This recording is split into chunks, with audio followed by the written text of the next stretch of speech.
ये है एक स्मोकी बबल। इसको घर में बनाना बहुत ही आसान है। तो इसे बनाने के लिए बर्तन में थोड़ा सा पानी डालना होगा और किसी भी शैम्पू का इस्तेमाल कर सकते हैं।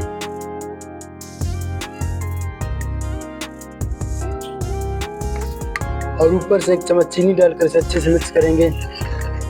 तो इसे मिक्स करने से भी ज़्यादा मुश्किल काम है लाइक और सब्सक्राइब एक साथ करना, नहीं तो आप करके देख सकते हैं। और इसके बाद बबल्स बनाने के लिए हमें चाहिए एक प्लास्टिक की बोतल।